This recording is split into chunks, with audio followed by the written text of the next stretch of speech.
बिस्मिल्लाहिर्रहमानिर्रहीम। अस्सलाम वालेकुम। Welcome to my YouTube channel novel readers hub. कैसे हैं आप सब लोग? कल का नावल आपको कैसा लगा कमेंट सेक्शन में बताएं मुझे। आज हम जो नावल पढ़ेंगे वो है कमरोश अशोक का मेहरबान तेरी नज़र। पुलिस ऑफिसर बेस्ड है। ये बहुत ही खूबसूरत नावल है, शॉर्ट नावल है, बहुत अच्छा है, आपको बहुत पसंद आएगा। ये आया था माहनामा रिदा में 2005 के रिदा के शुमारे में ये आया था मार्च के। चलिए स्टार्ट करते हैं। मेहरबान तेरी नज़र। डीएसपी आगा कारिम हुसैन के कदमों की चाप ने वहां पर मौजूद तमाम स्टाफ को अलर्ट कर दिया था। जैसे जैसे कदम अपने रूम की जानिब बढ़ रहे थे, तमाम ही पुलिस ऑफिसर अपनी अपनी फॉर्म में आ चुके थे। आगा कारिम हुसैन अपने रूम में एंटर हुए, अपनी कैप और स्टिक टेबल पर रख दी और ईजी होकर चेयर पर बैठ चुके थे। उनके आने के 2 सेकंड बाद हवलदार रिफत जहां प्लेट में ठंडे पानी से भरा शीशे का ग्लास ले आया था और उनके सामने टेबल पर रख दिया, जिसे पीने के बाद अकारम हुसैन ने सामने रखी वो ब्लैक फाइल उठाई और खोलकर पढ़ने लगे, जिसका केस उन्हें सौंपा गया था। इस केस का कोई ऐनी शाहिद गवाह है? फाइल को देखने के बाद डीएसपी ने सामने खड़े हवलदार से पूछा था। यस सर, लेकिन वो खामोश हो गया। लेकिन लेकिन क्या सर? गवाह एक लड़की है, हवलदार ने मुअद्दब लहजे में कहा था। है तो गवाह, और चूंकि ये केस मेरे अंडर है तो मुझे ही इसकी तमाम इंक्वायरी खुद करना होगी। तुम जाओ, उस लड़की को बाहिफाजत यहाँ पुलिस स्टेशन लेकर आओ। उन्होंने हवलदार को हुक्म देने के बाद नजरें एक बार फिर खुली फाइल पर मरकूज कर ली। सर, वो लड़की गरीब है, हवलदार ने कुछ डरते डरते कहा। गरीब है तो कोई उसकी कोई अहमियत नहीं है, रोबदार लहजे में हवलदार को गड़गड़ाने पर मजबूर कर दिया। सर, बात ये नहीं, वो दरअसल सर गवाह होने ना होने के बराबर है। मतलब? हवलदार की समझ में नहीं आ रहा था कि वो किस तरह अपनी बात समझाए। वो तो ये भी नहीं कह सकता था कि आप मेरे साथ खुद इस पसमानदा इलाके में चलिए और खुद अपनी आंखों से वो सब कुछ देख लीजिए जो वो बयान नहीं कर सकता।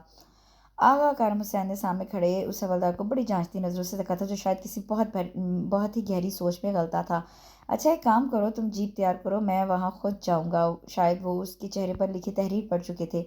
सर आप? हाँ मैं अब जल्दी जाओ, वैसे भी टाइम काफ़ी ज़ाया हो चुका है। उन्होंने ब्लैक फाइल बंद की और अपने चेहरे से उठ खड़े हुए थे। इस दौरान हवलदार भी वहाँ से निकल गया था। लड़की कहाँ है? राफेल भट्टी ने गुस्से में कहा। बास, आप बेफिक्र रहिए, वो लड़की अब इस काबिल नहीं रही कि कुछ बोल सके। सूट बूट में मलबूस शख्स से बड़े वसूख से कहा था। दिमाग खराब हो गया है ना मेरा जो बेफिक्र होकर बैठ जाऊँ? राफेल भट्टी इस शख्स को थोड़ा करीब चले आए थे। जानते हो ये केस डीएसपी आगा कारम हुसैन के अंडर में आ गया है, जो आज ही कराची पहुंचा है और जिसे कमिश्नर शरफ हयात ने बिलखसूस इस केस के लिए इस्लामाबाद से बुलवाया है। याद रखो, अगर ये बात भट्टी को कुछ हुआ तो मैं तुम लोगों को गोली मारकर जंगली वहशी कुत्तों के आगे डाल दूंगा। राफेल भट्टी ने उस शख्स का गिरबान जोर से पकड़ा था। अब उससे पहले कि वो डीएसपी उस लड़की तक पहुंचे, मुझे अभी हर हालत में वो लड़की चाहिए। जाओ दफा हो जाओ, जब तक मुझे फिर अपनी शक्ल भी मत दिखाना। झटके से गिरबान छोड़ा था। जीप छोटी बड़ी गलियों से गुजरी थी। जगह जगह पानी का ढेर, बदबू, मैले कुचले बच्चे खेल रहे थे। कुछ औरतें भी अपने अपने घरों से निकलकर अपने घरों की चौखट पर धरना दिए डाले बैठी थी, जबकि कुछ पुलिस जीप को देखकर फौरन अंदर चली गई थी और दरवाजे अंदर से बंद कर लिए थे। आखिर का काफी इंतजार के बाद जीप मतलूबा जगह पर रुक गई थी। कच्ची ईंटों का बना ये छोटा सा घर काफी बदनुमा लग रहा था। दरवाजा खुला था, लेकिन वहां पर किसी पर्दे की जगह बेरंग पुरानी चटाई लटक रही थी, जिससे अंदर के मकीनों की बेपर्दगी नहीं हो सकती थी। दरवाजे के बाहर 5-6 बच्चे खेल रहे थे, जिनमें से कुछ तो उन्हें देखकर भाग गए थे अंदर घर में, और जो ना समझते छोटे थे वो हमंकों की तरह उससे हम देख रहे थे। डीएसपी आगा कारम हुसैन ने एक नज़र उन्हें देखने के बाद पीछे जीप में बैठी दोनों पुलिस लेडी को स्टिक का इशारा दिया था। वो दोनों इशारा मिलते ही अंदर घर में चली गई थी। सर, कोई फ़ायदा नहीं, वो दोनों पुलिस लेडी 5 मिनट में बाहर आ गई। वो आकर जीप में बैठे आगा कारम हुसैन से बोली थी। क्यों, क्या हुआ? वो जीप से बाहर निकल आई। सर, वो लड़की इस पोजीशन में नहीं कि वो हमारे साथ चल सके। दोनों में से एक बोली। आखिर क्या मसला है? अपाहज है क्या वो? अगर ऐसा है तो आप लोग फ़ौरन दूसरी गाड़ी का बंदोबस्त कीजिए, हम उसे हर हाल में ले कर जाएंगे। वो बहुत नरमी से बोली। सब ये बात नहीं है। दरअसल वो लड़की प्रॉब्लम क्या है? देखिए, ये केस मेरे लिए बहुत इंपॉर्टेंट है, चाहिए लेकर आइए इसे। लेकिन सर, लेकिन ओके, मुझे ही जाना पड़ेगा। वो गुस्से से कहते वहाँ हटे, दरवाजे को स्टिक से ज़ोर से बजाया और अंदर दाखिल हुए। उनके पीछे दोनों लेडीज़ पुलिस भी चली आई। हकीकत में वो उनके गुस्से से डर गई थी। सामने तख्त पर एक छोटे से कद की मोटी सी औरत बैठी थी, और वो बच्चे जो उन्हें देखकर डर के मारे अंदर भाग गए थे, उस वक्त वो सभी खड़े थे। कहाँ है तुम्हारी बेटी? बुलाओ उसे, लेने आए हैं उसे। डीएसपी आगा कारम हुसैन ने बगैर किसी तमहीद के अपना मुद्दा बयान कर दिया था। साहेब, आखिर आप लोग क्यों पीछे पड़ गए हो मेरी धी के, जब मैं कह रही हूँ कि वो अब इस काबिल नहीं कि कुछ बोल सके। देखो साहिब, हम बहुत गरीब हैं और इज़्ज़तदार भी। हमारे घर की इज़्ज़त कोर्ट कचहरियों के चक्कर लगाए ये बर्दाश्त नहीं कर सकते। हम गरीब लोग। वो हाथ नचा नचा कर बोल रही थी। उसका अंदाज़ा अकारम हुसैन को बेहद नागवार गुजरा था। और अभी जो ये थानेदारनी साहिबा जी कह रही थी कि आप लोग मेरी धी से गवाही दिलवाओगे, तो साहिब जी तुम तो अपना काम करके चले जाओगे, लेकिन वो क्या है ना जी, जिसके लिए तुम ये गवाही दिलवा रहे हो वो लोग बड़े ख़तरनाक हैं।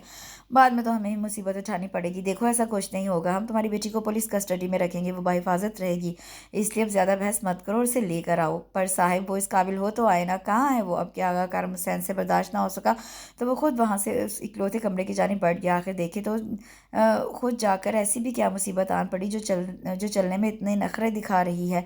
डीएसपी आगा कारम हुसैन ने उस कमरे में अपने कदम धरे। उस छोटे से कमरे का बगौर जायजा लेने लगा था। साइड दीवार से दो चारपाई रखी थी जिस पर फूलों वाली चादर बिछी थी। उसके पास दो चीन की पेटियां एक के ऊपर एक रखी हुई थी। बाईं साइड पर एक टूटी फूटी सी अलमारी थी जिसके दोनों दरवाजे गायब थे, मगर बहुत सीधा अलमारी को बड़ी खूबसूरती से कॉटन के नीले पर्दे से ढका गया था जो कि अंदर के हिस्से को छुपाने का काम कर रहा था। वहीं पर अलमारी के कोने में कोई था जिसका सिर्फ मैरून जॉर्जेट का आंचल लहराता नजर आया था। आगा कारम हुसैन समझ गया वो वही लड़की है। वो इस जगह चला आया। आखिर क्या समझ रखा है तुमने हम पुलिस वालों को? चलती क्यों नहीं हो तुम? वो गुस्से में उस लड़की पर जोर से चीखा। नहीं नहीं, मैंने कुछ नहीं देखा। मैं कुछ नहीं जानती। मैं किसी को कुछ नहीं बताऊंगी। मैं नहीं जानती। डरी सहमी सी वो लड़की सिर्फ यही तकरार किए जा रही थी। वो हदजा खौफज़दा थी। खौफ उसकी आंखों से उसके चेहरे से टपक रहा था, जैसे अगर उसे किसी ने हाथ भी लगाया तो शायद वो मर ही जाए। आगा कारम हुसैन उसकी ये हालत देखकर दंग रह गया। वो लड़की छुपने की कोशिश कर रही थी। अगर उसके बस में होता तो वो खुद को उसके दीवार के अंदर कैद कर लेती जिससे वो तकरीबन चिपकी खड़ी थी। मैं किसी को कुछ नहीं बताऊंगी। मैंने कुछ नहीं देखा। मैं कसम खाती हूँ मैं किसी को कुछ नहीं बताऊंगी। अब वो अपनी दोनों हथेलियों से अपने चेहरे को छुपा गई। उसकी हिचकियों सिसकियों में मज़ीद इजाफा होता जा रहा था। आगा कारम हुसैन की कुछ समझ में नहीं आ रहा था कि वो क्या करे और क्या ना करे। अपनी ज़िंदगी के इतने केसेस में ये उसका पहला केस है जिसे वो बड़ी आसानी से हल भी कर सकता था और हल कर भी नहीं पा रहा था। देखिए बीबी, मैं जानता हूँ, आप सब जानती हैं, आपने खुद सब कुछ होते देखा वहाँ, इसलिए ये रोना छोड़िए और मेरे साथ चलिए। आखिर को बहुत देर सोचने के बाद आगा अकारम हुसैन ने अपने नामकुल लहजे में कहा। नहीं, वो हिज़यानी कैफियत में चीखी थी। मैं कुछ नहीं जानती। मामा मामा, वो अपनी मदद के लिए किसी को चीख चीख कर बुला रही थी। मामा मुझे बचाओ, मामा मुझे बचाओ, ये लोग मुझे मार देंगे। मामा, उस लड़की की खौफज़दा नज़रें दरवाजे पर टिकी थी और बस सिर्फ यही तकरार बार बार की जा रही थी। बस बहुत हो गया, बहुत कर चुकी हो तुम अपना ड्रामा। अब मेरे साथ सीधे सीधे चलो वरना घसीटते हुए लेकर जाऊंगा। आगा कारम हुसैन को एक बार फिर गुस्सा आ गया था। वो उसे नरमी से बात कर रहा था, जिस नमको लहजे से पेश आ रहा था। आज तक उससे इस नरमी से कभी किसी गवाह किसी मुजरिम से मुखातिब होने की कोशिश तक नहीं की थी। उस लड़की की हालत को पेश नज़र रखते हुए उसने बड़े नरम लहजे में कहा था, लेकिन वो इस काबिल ही नहीं है। मामा, वो लड़की आगा कारम हुसैन को नज़रअंदाज करते बड़ी फुर्ती से कमरे में दाखिल होते किसी बूढ़े लागर शख्स के सीने से लगी। मामा मामा, साहिब जी फिर आ गए। मामा, मैंने कुछ नहीं देखा। मैं कुछ नहीं जानती ना। वो फूट फूट कर रो दी। हाँ दी, तू कुछ नहीं जानती। चल आ यहाँ बैठ जा। मैं खुद साहिब जी से बोलता हूँ कि तू कुछ नहीं जानती। उस शख्स ने आराम आराम से लाकर चारपाई पर बिठा दिया। उस लड़की ने उस बूढ़े शख्स का हाथ अब भी थाम रखा था, जैसे वो कहीं भाग ना जाए, जबकि वो बूढ़ा शख्स उस लड़की के सर पर धीरे धीरे हाथ फिरा था। नजरें अपने सामने खड़े पुलिस इंस्पेक्टर पर गार्ड रखी थी। आगा कारम को उनकी नज़रों में भी एक तरह का डर खौफ छलकता नजर आया, जिसके समझने से वो कासिद आखिरकार वो उस लड़की को चुप कराने में कामयाब हो ही गया था। अब उसका रुख डीएसपी कारम हुसैन की सिमत था। वो धीरे धीरे चलता उसके पास आ रुका। वो बड़ी बेबसी से अपने दोनों हाथ जोड़कर आगे कर दिए थे। साहब जी, हमें माफ़ कर दो, लेकिन इंतज़ाम ही इतनी जल्दी जल्दी करते मुझे थोड़ी देर हो गई जी। लेकिन आप बेफिक्र रहिए। मैं आपके जाने के फ़ौरन बाद अपने घर वालों को लेकर इस शहर से बहुत दूर चला जाऊंगा। बस मुझे थोड़ा सा वक्त और चाहिए। उसका डरा डरा लहजा खौफ के मारे चेहरे पर पसीने और थर थर कांपता कमज़ोर जिस्म डीएसपी आगा कारम हुसैन ने उस बूढ़े शख्स की बेबसी को बहुत बारीक बेनी से जायज़ा लिया था। जब भी उसकी नज़र चारपाई पर सिमटी बैठी उस लड़की पर पड़ी जो अपना सर घुटनों बचपा सिसक रही थी, और फिर उस बूढ़े शख्स को साथ लिए कमरे से बाहर आ गया था और अपने आने की वजह बताई थी। लेकिन साहिब जी, आपसे पहले जो इंस्पेक्टर साहब आए थे उन्होंने तो हमें यहाँ से निकल जाने को कहा था और कहा था कि अगर मैं यहाँ से अपनी भांजी को लेकर नहीं गया तो वो उसे मार देंगे। उसने अपने गालों पर लड़ते आंसू साफ किए और फिर उनके जाने के बाद 2 दिन तक कुछ सूट बूट में 5-6 बंदे आए थे। उन लोगों ने हमारे इस छोटे से घर को फैला कर रख दिया और साथ अपनी बड़ी बड़ी बंदूकों से सब ने आसमान की तरफ फायरिंग भी की थी। और तो और साहब जी, उन लोगों ने तो मेरी भांजी को भी नहीं बख्शा। इनमें से 3 आदमियों ने उसे बहुत मारा था, बालों से पकड़कर उसे धक्का दिया। बताइए क्या कसूर था उसका।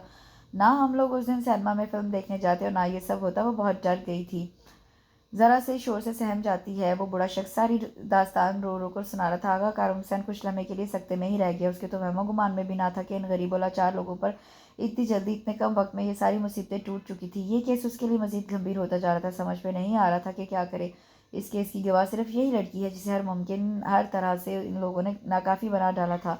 देखिए बुजुर्ग, आप लोगों के साथ जो हुआ वो अच्छा नहीं हुआ। आप लोगों के साथ की गई ज्यादती पर मुझे बेहद अफसोस है, लेकिन आप बेफिक्र रहिए, आइंदा आप लोगों के साथ कुछ नहीं होगा। आप लोगों को हर तरह से पुलिस सिक्योरिटी दी जाएगी। आप अपनी भांजी को हमारे साथ भेजिए, इसकी हर तरह की हिफाजत का जिम्मा मैं लेता हूँ आपसे। देखिए साहब जी, आप तो मेरी भांजी को गवाह बनाकर ले जाओगे, मगर उसके बाद क्या होगा। हम बहुत गरीब और लाचार लोग हैं, मेरे छोटे छोटे बच्चे हैं, और फिर अगर मेरी भांजी को आप लोग ले जाते हो तो मेरी मेरी बरादरी के लोग तो मुझ पर थू थू करेंगे, मेरी भांजी को छूत समझेंगे, और हमारी बरादरी में छूत को गुनाह समझते हैं। इसे ख़त्म कर देते हैं। मेरी भांजी तो बेकसूर में मारी जाएगी, और क़यामत के दिन मैं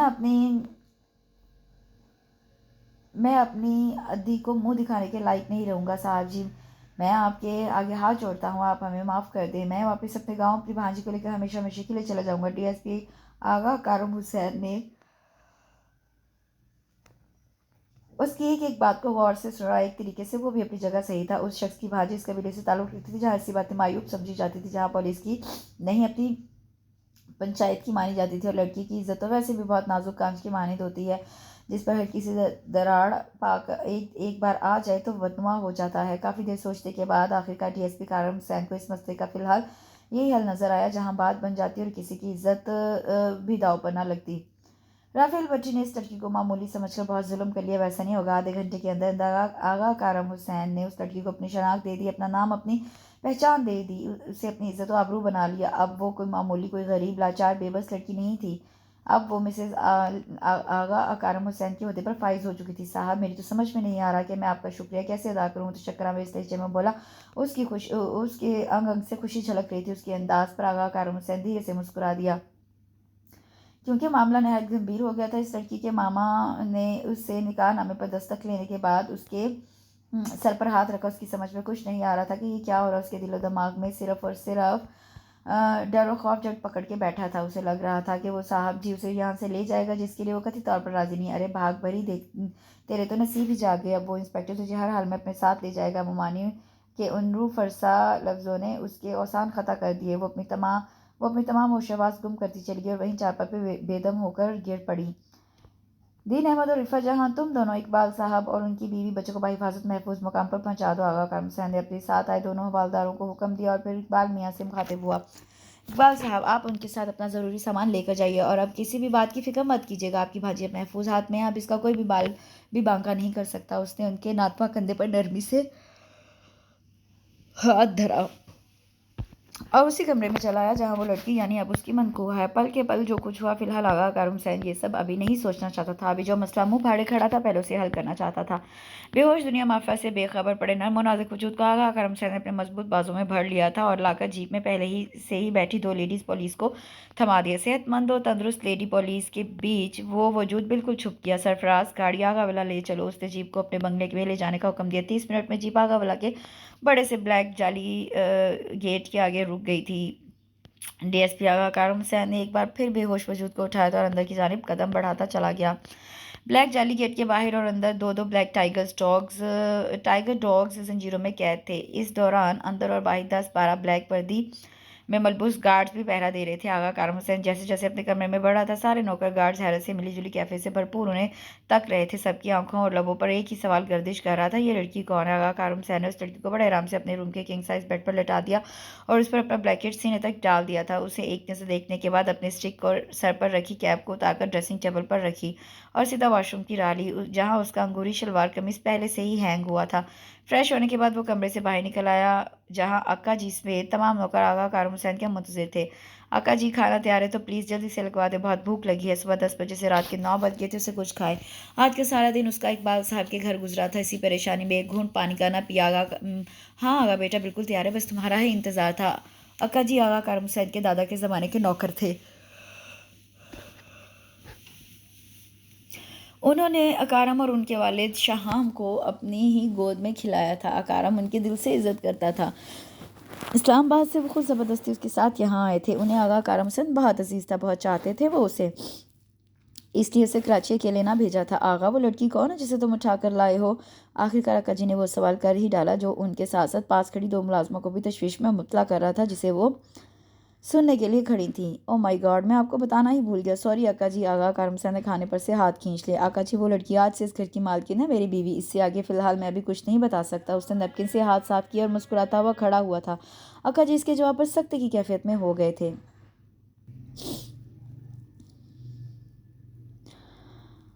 उनके तो वहमो गुमान में भी नहीं था कि आगा शाहाम हुसैन के इकलौते सपूत की शादी इस सादगी से होगी। इस खानदान ने तो जाने आगा कारम हुसैन की शादी के क्या क्या सपने देखे थे। आका जी को अभी तक यकीन नहीं आ रहा था कि आज एक ही दिन हुआ उसे कराची में पुलिस ड्यूटी ज्वाइन की और आज ही ये सब। वो अभी तक इसी तरह सोचों में गलता खड़े थे, जबकि इस दौरान आगा कारम हुसैन अपने कमरे में बाहर होकर आ गया था और डॉक्टर अंबर जैदी को अपने घर कॉल करके बुलवा भी लिया था। अक्का जी, मैं जानता हूँ कि आपके अंदर क्या जंग चल रही है, लेकिन अभी मेरी परेशानी इतनी है कि मैं आपको कुछ भी बताने की पोजीशन में नहीं हूँ इस वक्त। लेकिन जैसे ही मेरे मसले का हल निकल आएगा मैं सबको सब कुछ बता दूंगा। वो बड़े प्यार से उनके कंधे पर हाथ रखे उन्हें समझा रहा था, जिस पर अक्का जी धीरे से मुस्कुरा दिए। वो जान गए थे कि यकीनन उसके पीछे कोई ठोस वजह होगी, वरना वो आगा कारम हुसैन की रग रग से वाकिफ़ थे। इतने में डॉक्टर अंबर जैदी भी चले आए। डॉक्टर, कोई परेशानी की बात तो नहीं? अरे नहीं आगा साहब, ऐसी कोई बात नहीं, बस उनके दिलो दिमाग पर किसी बात का गहरा असर हुआ है। आप बेफिक्र रहिए, मैंने इंजेक्शन दे दिया है, वो कवर कर लेगा इंशाल्लाह। सुबह तक वो बिल्कुल होश में आ जाएंगी। डॉक्टर अंबर जैदी चले गए थे। रात के 11 बज रहे थे। आगा कारम हुसैन ने उसके दोनों हाथ ब्लैंकेट के अंदर कर दिए और कमरे की लाइट ऑफ करके अपनी स्टडी रूम में चला आया। क्या रिपोर्ट है इंस्पेक्टर हुसैन? मैंने सुना है आपने उस लड़की से शादी कर ली। कमिश्नर शरफ हयात सामने मेज़ के उस पार कुर्सी पर बैठपन डीएसपी आगा कारम हुसैन से मुखातिब थे। सर, मुझे इस केस को हैंडल करने में 1 महीना दरकार है। दूसरी बात उसने जानकर इग्नोर कर दी। 1 महीना ये तो बहुत है। देखिए आगा हुसैन, मैंने ये केस बिलखसूस आपको सिर्फ इसलिए दिया कि आप बेहद ज़हीनो फ़तीन हैं। बहुत बड़े पेचीदा केसेस आपने बहुत कम वक्त में हासिल किए और इसे अंजाम तक पहुँचाए हैं, तो फिर इसमें इतना वक्त क्यों? बहुत आरामदेह लहजे में बात करते। एक्चुअली सर, ये केस मेरे पहले केसेस की तरह बहुत अलग बल्कि टोटली डिफरेंट है। हार्ड तो नहीं ना? वो मुस्कुरा कर बोले। Of course sir, not hard. Agha Karam Hussain भी उनकी बात पर धीमे से मुस्कुरा दिया। ओके, फिर आप इस केस को हल करें। मैं आपको 1 महीने की परमिशन देता हूँ, बट रिमेंबर मुजरिम राफेल भट्टी एक फेमस सनतकारी बात भट्टी के साहबजादे हैं। आपको बहुत मुश्किलात का सामना करना पड़ेगा। वो चेयर की बैक से सर टिकाए टेक लगाकर बोले। आई नो सर, हम पुलिस वालों का तो काम है मुश्किलात से निमटना है।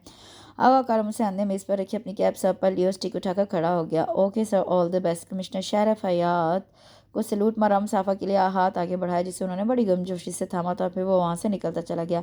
काश आप जैसे ऑनेस्ट पुलिस ऑफिसर हर डिपार्टमेंट में हों। कमिश्नर शरफ हयात आगा कारम हुसैन के जाने के बाद खुद से बोले। सर, इस केस में सबसे मुश्किल महरक क्या है? इंस्पेक्टर फारान ने ब्लैक फाइल में मसरूफ डीएसपी आगा कारम हुसैन से पूछा। इसमें कुछ भी तो मुश्किल नहीं, सिर्फ थोड़ी मेहनत की ज़रूरत है। एंड आई एम श्योर ये केस भी मेरे लिए केसेस की तरह बहुत ही सक्सेसफुल रहेगा। वो बहुत दोस्ताना मूड रखता था। खामखा का जूनियर पर अपना बेवजह का रोब झाड़ना उसे पसंद ना था, या सीनियर से बदमिजाजी रखना वो बहुत बुरा समझता था। अपनी कामयाबी पर उन्हें भी शामिल करता, बजाय घमंड करने पर खुश होता। तो फिर सर, आप उस लड़की इंस्पेक्टर फरहान के ये कहने पर उसने ब्लैक फाइल से निगाह उठाकर उसे देखा, जिस पर वो गड़बड़ा कर रह गया। सॉरी सर, मेरा मतलब है आप अपने मिसेज से बड़ी आसानी से गवाही दिलवा सकते हैं। क्या तो आप ठीक रहे हैं, लेकिन मसला ये है कि वो अभी इस पोजीशन में नहीं है। उसके मामा बता रहे थे कि वो काफ़ी डरी हुई है। सर, डरने की वजह जाने वो क्या पूछना चाह रहा था, जब क्या कारम हुसैन बहुत गहरी सोचों में सफ़र कर रहे थे, जिस पर इंस्पेक्टर फरहान ने एक बार फिर पुकारा। हाँ हाँ, वो फायरिंग शोर वगैरह उससे उसके दिमाग को काफ़ी शॉक पहुंचा है। इस बात को सुनकर इंस्पेक्टर फरहान के लबों पर बड़ी पुरस्कार मुस्कुराहट रेंगी थी, जो आगा अकारम हुसैन अपनी सोच में ना देख सका था। होश आ गया बेगम साहिबा को। वो अभी अभी लाउंज में थका मांदा आकर बैठा था।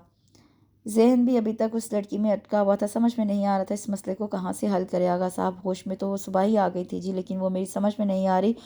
मैं नाश्ता लेकर गई थी, लेकिन नौकरानी बड़ी बेतवज्जी से बोली। ओके, मैं देखता हूँ, तुम नाश्ता तैयार करके कमरे में ले आओ। वो मुलाजमा की अधूरी बात समझ गया, उठकर कमरे में चला आया। कमरे का जायज़ा लिया, लेकिन वो कहीं नज़र नहीं आया। आखिरकार ढूंढती नज़र ने उसका सुराग पा लिया। बाएं साइड पर रखा किताबों से भरा लकड़ी का शेल्फ जिसके दीवार की साइड पर थोड़ी सी जगह खाली छोड़ी थी जहाँ एक नफूस आराम से समा सकता था। आगा कारम हुसैन हौले से मुस्कुराता उसके सिमत बढ़ा था जहाँ वो छुपी खड़ी थी। हेलो, आगा कारम हुसैन ज़ोर से खनकारा। पुलिस वर्दी में देखकर उसके तो आसान ख़ता होने लगे। नहीं नहीं, मैं कुछ नहीं जानती, मैंने कुछ नहीं देखा, मैं किसी को कुछ नहीं बताऊंगी। पुलिस यूनिफॉर्म में मलबूस लंबे चौड़े बंदे को देखकर उसके बेरब जुमले शुरू हो गए थे। आंखों में बेपनाह खौफ छुपाए कपकपाते लबों से वो उसको तक रही थी। इतना तो आगा कारम हुसैन को अंदाजा हो गया था कि वो उसे प्यार से, अपनायत, मोहब्बत से ही उसकी बिगड़ती हालत को संवार सकता है, वरना गुस्सा, झंझलाहट, जबर, ये सब इस नाजुक पैकर की जान भी ले सकते हैं। लेकिन मैं तो तुमसे कुछ नहीं पूछ रहा। अच्छा छोड़ो, ये बताओ तुम्हारा नाम क्या है? अभी तक मुझे तुम्हारा नाम मालूम नहीं हो सका भाई। उसका जहन, इसका सारा जिस्म उस वक्त नहायत थकावट से चूर था, लेकिन फिर भी उसे खुद को इस डरी सहमी लड़की के सामने फ्रेश रखना था। आगा कारम हुसैन के पूछने पर सिर्फ ये हुआ कि वो चुप हो गई थी।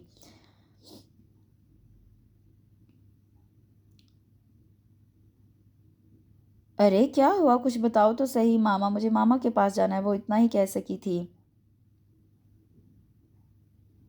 यार मैंने तुमसे तुमसे तुम्हारा नाम पूछा और तुम मामा के पास जाना है, और तुम कह रही हो कि तुमने मामा के पास जाना है। पहले अपना नाम बताओ।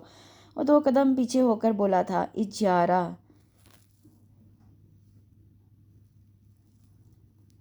वो उसके नम लहजे को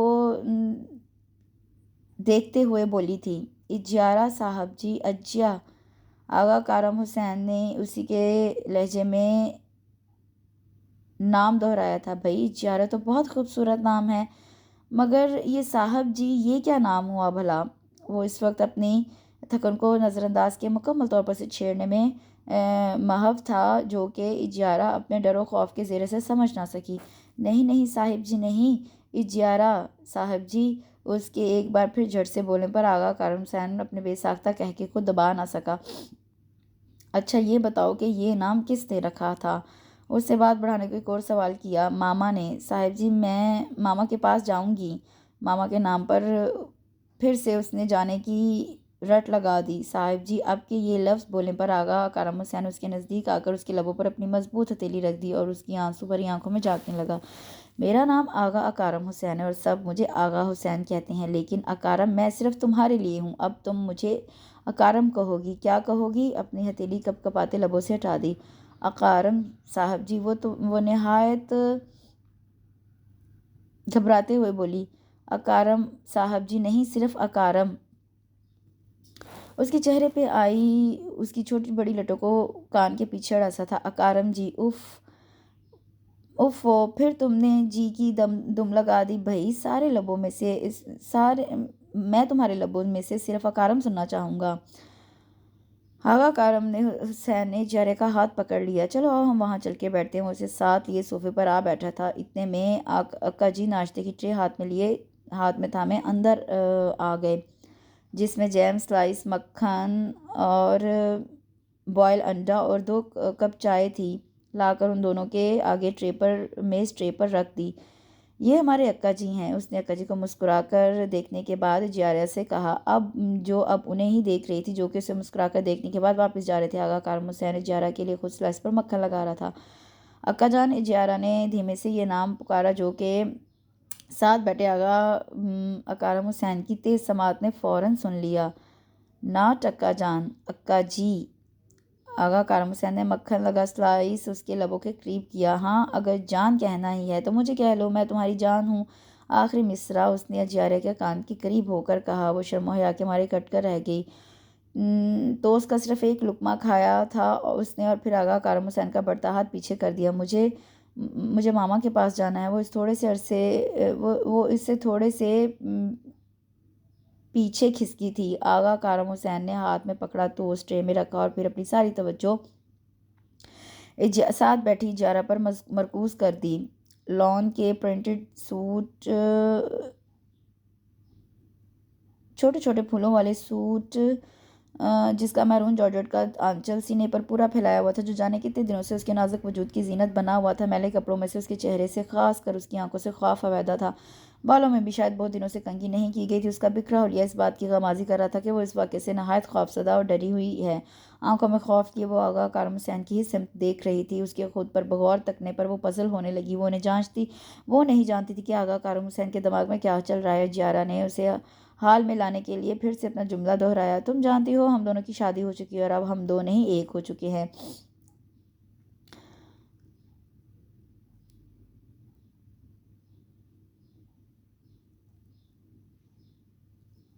वो सोफे से टेक लगा चुका था। और अगर तुम अपने मामा के पास जाओगी तो क्या उनकी बरादरी में बेइज्जती नहीं होगी, बदनामी नहीं होगी कि उन्होंने अपनी भांजी की शादी कर दी और वो अपने शोहर को छोड़कर मामा के पास चली गई। वो बहुत अपनाइत से उसे समझा रहा था। बोलो, होगी ना बदनामी, तुम्हारे मामा की बेइज्जती। उसने जारिया का झुका सर अपने हाथों में नरमी से ऊपर उठाया, होगी ना? तो क्या मैं सारी ज़िंदगी यहाँ रहूँगी? बड़ी मासूमियत से पूछा गया था, जिस पर आगा कारम हुसैन हौले से मुस्कुराए। यहाँ तो नहीं रहोगी, हाँ सारी ज़िंदगी सिर्फ़ और सिर्फ़ मेरे साथ, मेरे पास रहोगी, बिल्कुल मेरे करीब। आगा कारम हुसैन ने उसे एक ही जिस्त में अपने सिमत खींचा था। अब शाबाश, अच्छे बच्चों की तरह नाश्ता करो, फिर सोचते हैं कि आगे क्या करना है। आगा कारम हुसैन ने उसे सही से बिठाया और ख़ुद अपने हाथों से नाश्ता कराने लगा। आगा कारम हुसैन का अंदाज ही ऐसा था कि वह बहुत जल्द किसी को अपना गर्विदा कर लिया करता था। और फिर सामने तो एक नाजुक सी कांच की मानिंद लड़की थी जो उसकी बीवी थी, उसकी हमसफ़र। तो कैसे ना वो अपने दिल के नेहा खानों में बिठाता। हयात साहबा बिल्कुल बेफिक्र रहिए, हम यहाँ बैठे हैं ना फिक्र करने के लिए। मैं आपसे वादा करता हूँ कि आपके बेटे को कुछ नहीं होने दूंगा। इंस्पेक्टर फारा ने दरवाजे के उस पार एक बार फिर झांक कर देखा था कि कोई आ तो नहीं रहा। डीएसपी आगा कारम हुसैन ने सिर्फ एक माह की मोहलत मांगी और आप देखिएगा कि वो इस केस में नाकाम ही रहेगा। मैं इस महीने इस लड़की को इस काबिल ही नहीं छोड़ूंगा ही नहीं कि वो अदालत में इबाद भट्टी के खिलाफ कोई गवाही दे सकेगी। इंस्पेक्टर फारान के लबों पर बड़ी खबीस सी मुस्कुराहट थी। इंस्पेक्टर फारान, तुम्हें जो करना है जल्दी करो, क्योंकि मैं ज़्यादा देर तक अपने बेटे को हवालात की सलाखों के पीछे नहीं देख सकता। रिसीवर के उस पार राफेल भट्टी हयात ने तेज़ लहजे में कहा, अरे धीरज हयात साहब, धीरज ज़ाहिर है करेंगे, क्यों नहीं करेंगे, आखिर को 10 लाख का मामला है भाई। वहाँ राफेल भट्टी हयात ज़ोर से रिसीवर करियर पर पटका, जिस पर इंस्पेक्टर फारान ने रिसीवर अपने कान से चौंक कर पीछे किया था और अब रिसीवर को हाथ में थामे उसे घूरने लगा था। अरे हयात साहब, अगर आप जैसे लोग हमारा ख्याल रखने की ना हो तो इस माशरे में तो जाने हमारा क्या हाल हो।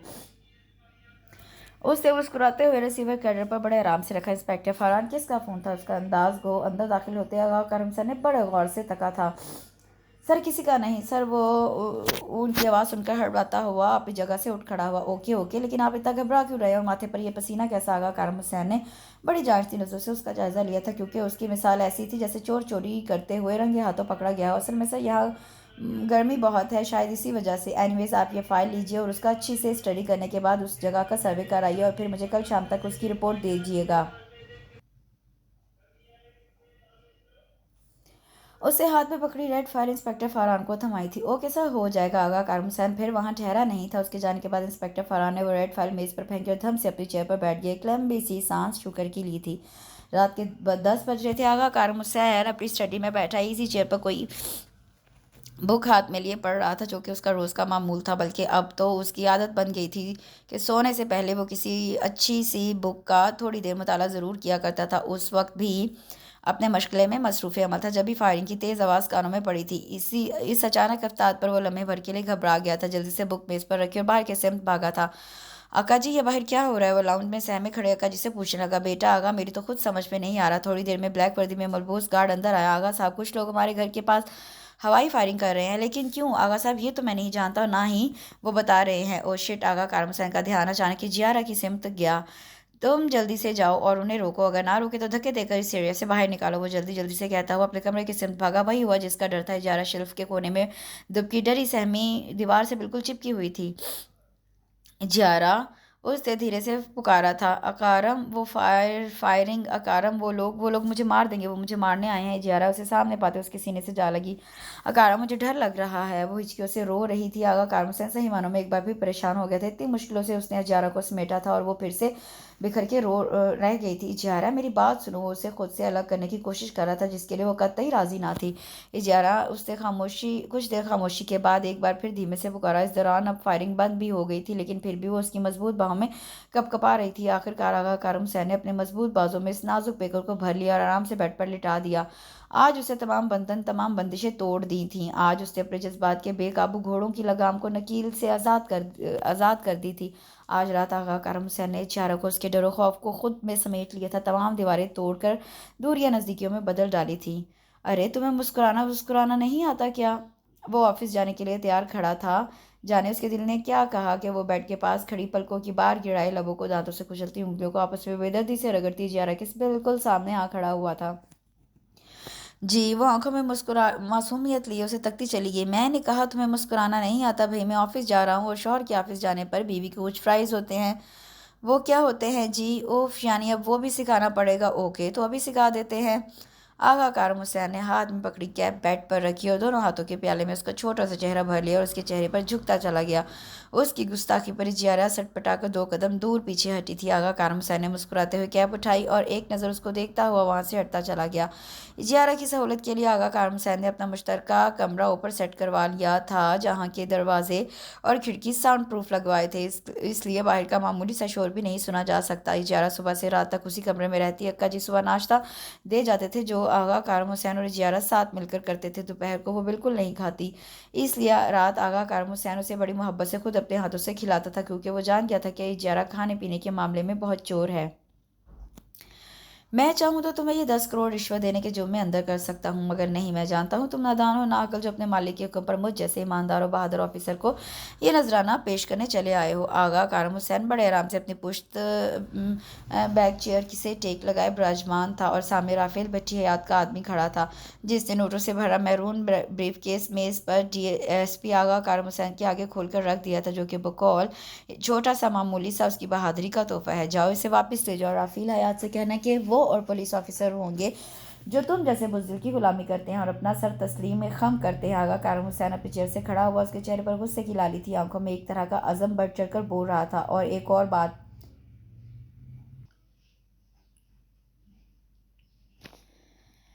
ब्रीफ केस बंद करके ले जाते शख्स को आगा कारम हुसैन ने एक बार फिर रोका था। उससे कहना कि वो ये रुपए संभाल कर रखे, उसके बेटे के कफन के लिए काम आएंगे, और अगर ये भी कम पड़े तो इससे दुगनी रकम मुझसे ले ले।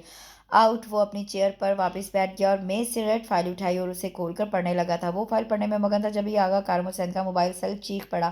मोबाइल स्क्रीन पर नाम देखकर वो धीरे से मुस्कुरा दिया, हाथ में पकड़ी फाइल मेज पर रखी और ओके का बटन पुश करके कान पर लगा लिया। अस्सलाम वालेकुम डैड, खासी गर्मजोशी से सलाम किया गया था, जिसका उसी गर्मजोशी से जवाब भी आया था। आप कैसे हैं और वहाँ के हालात साजगार कैसे हैं? हालात साजगार कैसे हो? मुस्कुराता हुआ बोला, हम तो ठीक है, लेकिन हालात साजगार काफ़ी नासाजगार हैं, जिसे ठीक करने की तगदों में हम अधमुए हुए जा रहे हैं। उनके बोलने का अंदाज ऐसा था कि कारम हुसैन को अपने बेसाख्ता कहके पर काबू ना पा सका। और डैड, आप तो जानते हैं कि यहाँ का मसला कितना गंभीर और पेचीदा है। वो तो ठीक है जान, मगर यहाँ का मसला भी तो बहुत बिगड़ता जा रहा है, उन्होंने बड़े धीमे लहजे में कहा था। अच्छा एक बात तो बताओ, वो लड़की क्या बहुत खूबसूरत है जिसके पीछे आपने अपनी मम्मा की पसंद की गई तमाम हसीन और अल्ट्रा मॉडर्न लड़कियों को रिजेक्ट कर दिया? वो दोनों बाप बेटे कम दोस्त ज़्यादा थे एक दूसरे के, इसलिए अपनी हर प्रॉब्लम एक दूसरे से शेयर भी करते थे और डिस्कस भी किया करते थे। नो डैड, मैंने ना तो उसकी खूबसूरती देखकर उससे शादी की और ना ही उसकी खूबसूरती। डैड, मैंने उसे इज्जत देने के लिए, उसे तहफ़्फ़ुज़ देने के लिए उससे शादी की, माशरे में एक मकाम देने के लिए उसे अपना नाम दिया। और डैड जानते हैं, इतने कम वक्त में वो लड़की आपकी जान की रगे जा बन चुकी है। जियारा के जिक्र पर झप से उसकी आंखों में उसकी छवि उतर आई थी, जिस पर वह धीमे से मुस्कुरा दिया। डैड प्लीज़ आप मम्मा को समझाइए, उससे बड़ी आज से रिक्वेस्ट की, माई चाइल्ड, आजकल हम अपना लैब छोड़कर इसी काम पर तो लगे हैं। मुझे फ़ख्र है अपने होनहार बेटे पर जिसने नेक नियति के तहत उस लड़की को अपनाया। लेकिन अकारम, तुम्हारी मम्मा का भी गुस्सा करना बजा है, आखिर को उनके अरमानों पर आपने पानी जो फेर दिया। वो मुस्कुरा कर बोले थे, एनीवेज आप वहाँ का प्रॉब्लम जल्द अज जल्द सॉल्व करें, मैं यहाँ आपकी मम्मा को संभालता हूँ। Thank you dad, you are so great. कितनी ही देर उन दोनों ने एक दूसरे से इधर उधर की मजीद बातें की। वो शाम के 7 बजे घर में दाखिल हुआ तो अक्का जी को बेसब्री से इंतजार में टहलते हुए पाया था। अरे अक्का जी, खैरियत, क्या हुआ? वो उनकी परेशानी भी भाग गया जो उनके चेहरे से आवेदा थी। बेटे, आ गए तुम? बेटा, दुल्हन बिटिया बहुत डरी हुई है, वो अपने कमरे में रो रही हैं।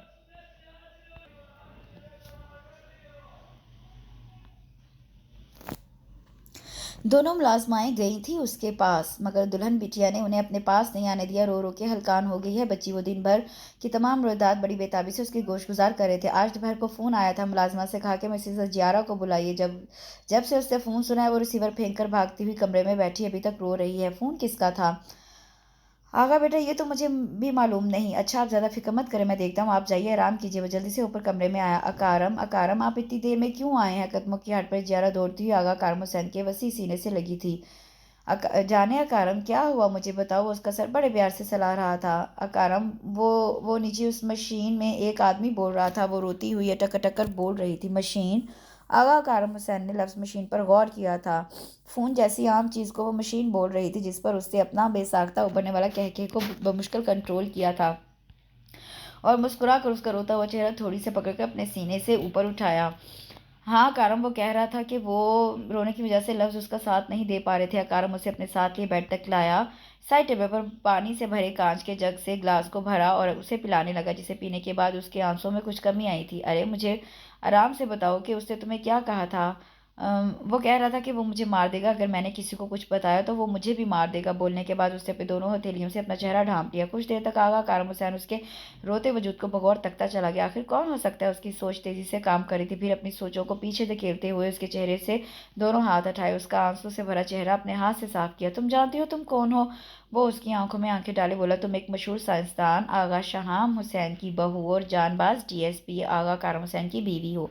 तुम्हें नुकसान पहुंचाने के बारे में वो लोग 1000 बार भी सोचे तो कम है। इसलिए किसी में इतनी हिम्मत और जरूरत नहीं कि वो तुम्हारा बाल भी बांका कर सके। कहते कहते अपने सर पर सजी पुलिस कैप उतार कर उसके सर पर रख दी। इसलिए तुम्हें कभी भी किसी से डरने की जरूरत नहीं है, ओके? कितनी ही देर वो उसे बहलाता रहा। रात के 1 बजे आगा कारम हुसैन खिड़की के पास रखी रॉकिंग चेयर पर बैठा बुक का मुताला कर रहा था और इजारा बेड पर ब्लैंकेट को सीने तक ओढ़े सो रही थी। उसके चेहरे पर सकूनियत थी, हर गम और फिक्र से आज़ाद। वो आंखें बंद किए सपनों की सीन वादियों में खोई हुई थी। बाहर से बहुत सारे लोगों के चीखने चिंगाड़े चिल्लाने की नहायत हैबतनाक आवाज़ें आ रही थी, जो कि तेज़ से तेज़ तर होती जा रही थी। आगा कारम हुसैन ने आज खिड़की के दोनों पट खोल रखे थे ताकि कुछ ठंडी हवा के झोंकों से लुत्फानंदोज हो सके, लेकिन उसे क्या खबर थी कि आज ये सब अचानक हो जाएगा। आगा कारम हुसैन रॉकिंग चेयर से उठकर खड़ा हुआ और आकर खिड़की के पास बाहर देखने लगा, लेकिन शोर में कमी होने के बजाय मजीद इजाफा होता जा रहा था। इजारा की आंख खड़बड़ाकर खुली थी, उसकी सांसें धोखते की मानिंद चल रही थी, हल्की सी खुनकी में भी वो पसीने में नहा गई।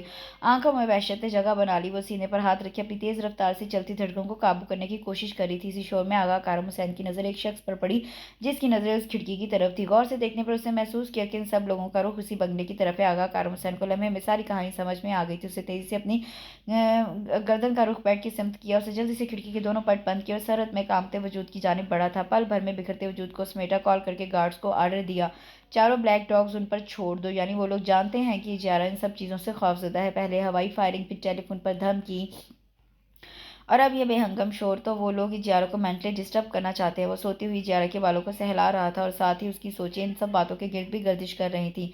नहीं राफेल भट्टी, मैं ऐसा नहीं होने दूंगा। उसकी आंखों में बेपनाह नफरत उतर आई थी राफेल भट्टी के खिलाफ। आगा कारम हुसैन बेड पर नीम दराज हाथ में ब्लैक फाइल थामे से बगौर पड़ा था। उसके पास बैठी जियारा दो जानू बैठी उसके मोबाइल सेट के बटन से खेल रही थी। मोबाइल की भी जोर से बची जियारा की डर के मारे जोर से चीख निकल पड़ी। इसी डर में मोबाइल सेट भी हाथ से छूट गया था। आगा कारम हुसैन ने बचते हुए मोबाइल सेट को उठाया और सहमी जियारा को मुस्कुरा कर देखा और फिर ओके का बटन पुश कर दिया। Hello dad. जियारा बड़े गौर से उसे मोबाइल पर बात करता हुआ देख रही थी। उसकी समझ में नहीं आ रहा था कि हाथ में थामी इस छोटी सी मशीन में आदमी कैसे बोल सकता है, जबकि आगा कारम हुसैन की निगाहें बदसतूर इसी हैरानो परेशान जियारा पर मरकूज थी। कुछ देर बाद बात करने के बाद मोबाइल ऑफ कर दिया। जब ये जियारा अचानक ही बोल पड़ी, इस मशीन से भी कोई बोलता है? आगा कारम हुसैन उसकी मासूम बात पर जोर से हंसा। वो सोच भी नहीं सकता था कि डीएसपी आगा कारम हुसैन की वाइफ इस कदर मासूम भी हो सकती होगी, जो इतनी आम सी चीज़ को नहीं जानती। आकारम आकारम, मैं भी सुनूंगी, मुझे भी सुनाए ना। उसकी निराली ख्वाहिश पे वो बहुत लुत्फानंदोज हुआ था। उसे इजारा पर इस वक्त ढेरों प्यार आया था। तुम डरोगी तो नहीं? इजारा ने फौरन गर्दन इधर उधर नफी में हिला दी। वो आगा कारम हुसैन की मौजूदगी में अब बिल्कुल भी ज़रा भी नहीं डरा करती थी। जब भी आगा कारम हुसैन ने सॉन्ग रिकॉर्डिंग का बटन पुश कर दिया और इजारा को हाथ बढ़ाकर अपने नज़दीक खींचा था। फिर उसके कान पर मोबाइल लगा दिया जिस पर कोई सॉन्ग चल रहा था। इजारा ने मोबाइल पर हाथ रखा और अपना सर आगा कारम हुसैन के बाजू पर धर दिया।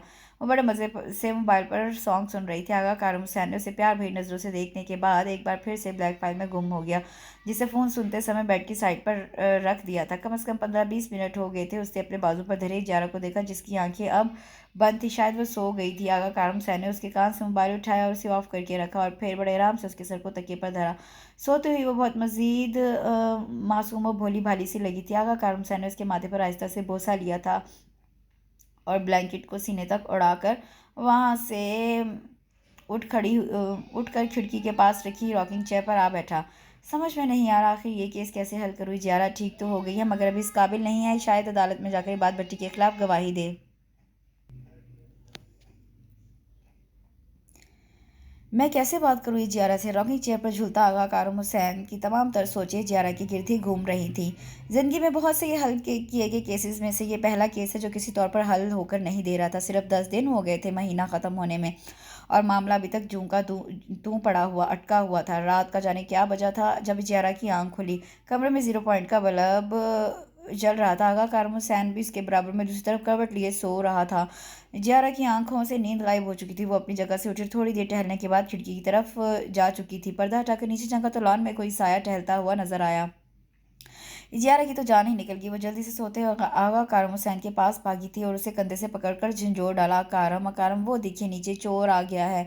जियारा के इस तरह झंझोड़ने पर आगा कारम हुसैन नींद से जाग गया था। उसके खौफजदा अंदाज ने आगा कारम हुसैन को परेशान कर डाला था। कहाँ वहाँ उसने खिड़की की तरफ इशारा किया।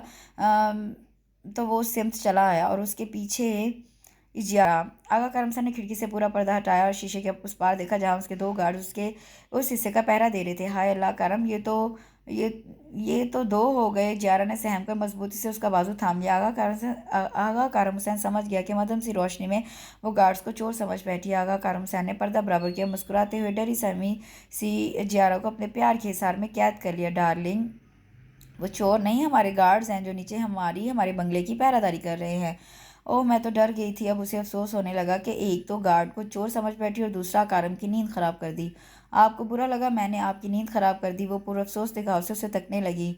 जाने करम, आपकी किसी बात का बुरा लग सकता है भला? बिल्कुल नहीं। उसने उसे मजीद खुद से करीब तर कर लिया था जिस पर वो ब्लश होकर रह गई थी। उस वक्त वो आगा कारम हुसैन के चौड़े सीने पर सर रखे उसकी पर्पल शर्ट के बटन से खेल रही थी। अकारम, आपसे एक बात कहूँ? आखिरकार वो बहुत सोचने के बाद बोल पड़ी। हूँ, कहो। अकारम, कुछ दिनों से मैं एक ख्वाब देख रही हूँ। वो उठकर बैठ गई। अकारम, एक लड़की है जो बहुत रो रही है। वो मुझसे कहती है मैं बहुत तकलीफ में हूँ। ये तकलीफ सिर्फ मैं ही दूर कर सकती हूँ। उसको बेपनाह तकलीफ से मैं ही निजात दिला सकती हूँ। कारम, मुझसे उस लड़की का रोना देखा नहीं जाता। आगा कारम हुसैन की समात मुकम्मल तौर पर उसी के लफ्ज़ों पर लगी हुई थी। वो बहुत ध्यान से उसकी बात सुन रहा था। वो उठकर बैठ गया। तुम जानती हो वो लड़की कौन है? कभी पहले देखा है उसे? आगा कारम हुसैन ने बड़ी अपना से उसका हाथ थामा था। नहीं, मैं उसे नहीं जानती, लेकिन ऐसा लगता है कि मैं उसे पहले कहीं देख चुकी हूँ। वो पुरसोच लहजे में बोली थी। आगा कारम हुसैन ने बगौर उसके सिमत तका था और फिर वार्डरोब की जानिब गया था। दराज में से ब्लैक फाइल बरामद की और हाथ में थामे वो इजारा के पास चला आया था। फाइल खोलकर उसमें से एक तस्वीर निकाली और उसके आगे कर दी। क्या यही वो लड़की है? तस्वीर की तरफ इशारा किया। जियारा तस्वीर को एक नज़र देखने के बाद चौंक कर बोली, अरे हाँ, लेकिन अकारम, आप उसे कैसे जानते हैं? मैं नहीं जानता, ना तुम जानती हो, लेकिन तुम उसे ख्वाब में पहले भी एक बार देख चुकी हो। याद करो, कहाँ देखा है तुमने इसे? आगा कारम सर ने वो तस्वीर जियारा के हाथ में थमा दी जिस पर बड़े गौर से तक रही थी कि अचानक उसके जहन में झमाका सा हुआ था। नज़रों में वही रूह फसूम मंजर नाचने लगा था। इस मंजर के तमाम दरवा हो गए थे जो अकारम ने अपनी बेपनाह मोहब्बत से बंद कर दिए थे। भुला दिया था। वो खौफनाक जानलेवा नज़ारा जो आज फिर से उसे सब कुछ याद दिला गया था। वो दिल दहला देने वाला मंजर जिससे हर इंसान को देखने के बाद रोंगटे कांप उठते, रूह तड़प उठे। याद आया? आगा कारम हुसैन ने झुककर उसकी आंसू भरी आंखों में झांका। लम्हों में उसके चेहरे की रंगत बदली। रंग बिल्कुल सफ़ेद पड़ गया जब जिस्म में खून का एक कतरा भी ना हो। जियारा ने हाथ में पकड़ी उस लड़की की तस्वीर खुद से झटके से अलग की और सरहद से बेड से उतरकर दूर जा खड़ी और आगा कारम हुसैन को खौफजदा नज़रों से तक रही थी। अजियारा, क्या हुआ? वो उठकर उसके करीब चलाया। मैं जानता हूँ, तुम सब जानती हो, तुमने वो सब अपनी आंखों से देखा। देखो अजियारा, अगर तुमने अभी भी कुछ ना बोला तो ये लड़की हमेशा तकलीफ में रहेगी। इसकी रूह को भी कभी चैन नहीं मिलेगा। उसने अजियारा के दोनों हाथ थाम लिए। क्या तुम नहीं चाहती इस लड़की की रूह को सुकून मिल जाए, उसे तकलीफ, उसकी अजियत ख़त्म हो जाए? वो बड़े प्यार और आराम से उसे समझा रहा था जो कि कुछ कुछ उसकी समझ में आ भी रहा था। बोलो जियारा, तुम चाहती हो ना कि ये लड़की सुकून में हो जाए? आगा कारम हुसैन की बात पर जियारा ने इस बात में गर्दन हिला दी। लेकिन अकारम, वो लोग मुझे मार देंगे। उसका खौफ था कि ख़त्म ही नहीं हो पा रहा था, उसमें मजीद इजाफा ही हो रहा था। जियारा मेरी जान, मैंने कहा ना, किसी में भी इतनी हिम्मत नहीं कि वो तुम्हारा कुछ बिगाड़ सके। और फिर क्या तुम्हें मुझ पर भरोसा नहीं है? आगा कारम हुसैन ने उसका खौफ से जर्द चेहरा अपना चौड़ी हथेली में भर लिया, फिर जिस पर उसने हौले से इस बात में गर्दन हिला दी। मेरी बेपनाह मोहब्बत पर यकीन है ना तुम्हें? जियारा, मैं तुम्हें बहुत चाहता हूँ। मैं तुम्हें कभी कोई तकलीफ पहुंचने नहीं दूंगा। वो आज उसे हर तरह से राजी कर लेना चाहता था, क्योंकि महीना ख़त्म होने में सिर्फ 2 दिन बाकी थे और 2 दिन बाद जियारा की अदालत में पेशी थी। आगा कारम हुसैन ने जितनी कोशिश इस केस पर की थी, उससे कई गुना जियारा पर की, ताकि वो पहले की तरह एक नॉर्मल ज़िंदगी गुजार सके, इस तरह डर डर कर नहीं। और फिर वो आगा कारम हुसैन की शरीक हयात थी।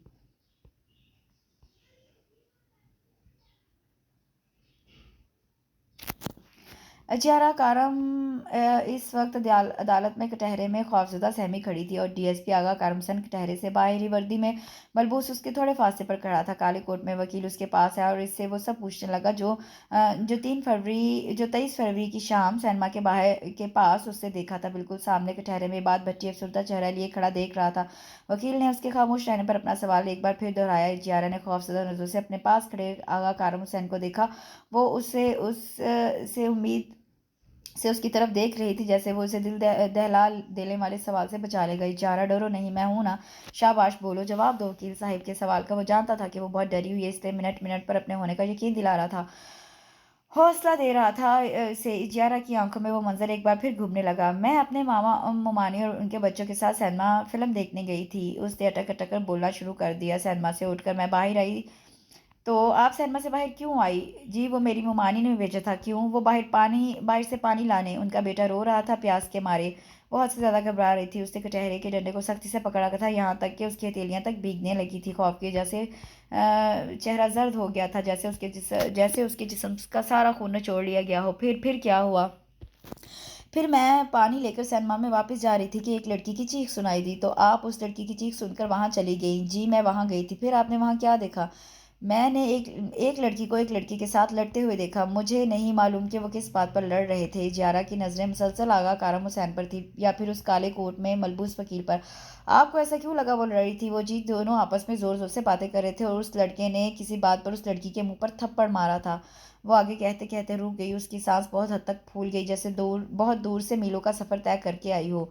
ओके, आगे क्या देखा आपने? वकील उसकी खामोशी पर बोल पड़ा। आगे वो वो इससे आगे बोला नहीं जा रहा था। वो रोने लगी। आगा कारम हुसैन ने उसके कपकपाते हाथ पर अपना हाथ धर लिया। जियारा ने इसका हाथ अपने दोनों लरजते कांपते हाथों की जद में दबा लिया। बोलिए मिसेज अकारम, आगे आपने क्या देखा? वकील ने भी उसकी हिम्मत बढ़ाने की कोशिश की, क्योंकि आगा कारम हुसैन ने वकील को जियारा की कंडीशन के बारे में बता दिया था। जी आगे उसने अपने सूखे लबों को जबान से तर किया, फिर थोड़ी हिम्मत करके बोली। हाथ बसतुर उसी तरह थामे रखा था, बल्कि उस पर मजीद गिरफ्त मजबूत कर दी। उस लड़के ने गुस्से में आकर अपनी जेब से एक बड़ा सा छुरा निकाला था और फिर उस लड़की की गर्दन पर फेर दिया, जिससे उसकी आधी गर्दन कटकर एक साइड लटक गई थी। बोलते बोलते उसकी आंखों में आंसू की रवानी आ गई और फिर उसके जिस्म से एक हाथ और एक पैर अलग कर दिया। बोलकर उसने अपना सर आगा कारम हुसैन के पकड़े हाथ पर धर दिया और हिचकियों से रोने लगी। इतनी बुरी मौत किसी लड़की की सुनकर अदालत में मौजूद हर शख्स रोंगटे खड़े हो गए थे। जब ये सुनकर ही उनकी रूह कांप उठी, तो हकीकत में ये मौत, इतनी भयानक मौत देखने के बाद तो किसी कमज़ोर दिल के हवास ही गुम कर दिए थे। कुछ लम्हों तक तो हर शख्स सन्नाटे में ही रह गया। बिल्कुल खामोशी हो गई, यहाँ तक कि टाइपर की तेज़ चलती उंगलियां भी लम्हे भर के लिए साकत रह गईं। और उस खामोशी में अगर कोई आवाज़ थी तो सिर्फ इजारा की हिचकियों की, जो चारों तरफ गूंज रही थी। वकील एक गहरी सांस खारिज करता हुआ जियारा की सिमत आया था। तो मिसेज अकारा हुसैन, आपने उस लड़की का जिस लड़के को इतनी बेरहमी से कत्ल करते देखा, तो क्या ये शख्स वही है? वकील ने दूसरे कटहरे में खड़े बात भट्टी की तरफ इशारा किया। जियारा ने अपना चेहरा उठाया था, नजरें सामने खड़े उस शख्स को देखते हुए टिकी थी। अदालत में मौजूद ये तीसरा शख्स था जिसे जियारा ने नजर उठाकर देखा था। इसकी तो जान ही निकल गई थी। उसे लगा जैसे वो अभी फना हो जाएगी, अभी उसके जिस्म से फुर्ती से रूह परवास कर जाएगी। उससे मजबूती से आगा कारम हुसैन के हाथ पर अपनी गिरफ्त सख्त कर दी। कहिए मिसेज अकारम हुसैन, क्या ये वही शख्स है? जी हाँ अकारम, ये मुझे मार देगा। अकारम, ये मुझे भी मार देगा। वो बड़ी फुर्ती से कटहरे से बाहर निकली थी और सीधा जाकर आगा अकारम हुसैन के अंदर समा गई। अपना आप उसने वहाँ मौजूद हर शख्स के से छुपाने की कोशिश की। वकील ने आगे उससे कुछ पूछना गैर मुनासिब ही समझा, इसलिए वहाँ से हटता चला गया। देखा जज साहब, आपने कितना बेरहम और जाबे सिर्फ इंसान है ये, जिसने ये भी ना सोचा जिसका वो कत्ल करा। जिस बेरहमी से उसे मारा वो एक लड़की थी, एक कमज़ोर नाजुक बेबस लड़की। वो सिर्फ इस बात पर इस इंसान का इस बेरहमी से कत्ल कर डाला कि उस लड़की ने उसकी हवस का शिकार होने से खुद को मना कर दिया था, जिसने उसके जल्लाद बेरहम इंसान के आगे अपना सर झुकाने से इनकार कर दिया। सिर्फ इतनी सी बात पर उस मासूम का इतनी बेरहमी से कत्ल। वकील ने सर झुकाई बात भट्टी को घूर कर देखा, और जब मिसेज कारम हुसैन उसे कत्ल करते देखा तो उन्हें मेंटली टॉर्चर किया गया, उनके घर जाकर उन पर तशद्दुद करवाया गया और एक धमकियाँ दी गई जो कि डीएसपी आगा कारम हुसैन उन्हें ना संभाल लेते तो मिसेस जियारा की या तो अब तक मौत हो चुकी या फिर जिंदा रहने के काबिल ही ना छोड़ा होता। जज साहब, ये शख्स के ठहरे में खड़ा इंसानियत के नाम पर बदनुमा दाग है, सिर्फ रहमानिया इब्राहिम का नहीं, उस मासूम लड़की मिस जियारा का भी कातिल है। इसे तो ऐसी सज़ा मिलनी चाहिए कि मौत की तमन्ना करते हुए भी मौत उससे दूर रहे, ज़िंदगी हद दर्जा तंग हो जाए। वकील बोल चुका था, वापस अपनी सीट पर आ बैठा। फैसला जज का था और अदालत पर मौजूद हर शख्स की निगाहों में बात भट्टी के लिए हद दर्जा नफरत ही सिवाय उसके बाप राफेल भट्टी के। बस यही चल रहा था वहां पर बैठे लोगों का कि अगर ये हैवान उसके हाथ लग जाए तो क्या ना कर डाले, उसके साथ ऐसी सज़ा देंगे कि लोगों के लिए ताउम्र इबरत बन जाए। मगर वो सब सामने ऊंची मसरत पर बैठे जज के फैसले के मुंतज़िर थे। मुलजिम आबाद भट्टी वल्द राफेल भट्टी एक संगीन गुनाह करने की सज़ा के हकदार है। उन्होंने न सिर्फ रहमान इब्राहिम को बेरहमी से कत्ल किया बल्कि इजारा के साथ भी नाइंसाफ़ी करने की कोशिश की। इससे अदालत इबाद भट्टी को यकम सुनाते के जुर्माने के तौर पर 25,000 भरे और इबाद भट्टी को 15 दिन तक कालकोठरी में 24 घंटे तक नज़रबंद रखा जाए और फिर वहाँ से निकालने के बाद 1 माह तक हिरासत में रखा जाए और उसके बाद दफ़ा 420 के तहत फांसी की सज़ा दे दी जाए। उसके अलावा उस काम में और भी जो लोग इन्वॉल्व थे जैसे इंस्पेक्टर फरहान, तो उन्हें सस्पेंड करने के साथ साथ 7 साल की सज़ा दी जाती है। और पुलिस को ऑर्डर है कि मिस अचियारा केस में इन पर जिससे भी मेंटली टॉर्चर करने की कोशिश की उसे फ़ौरन गिरफ्तार किया जाए। जज अपना फैसला सुना चुके थे।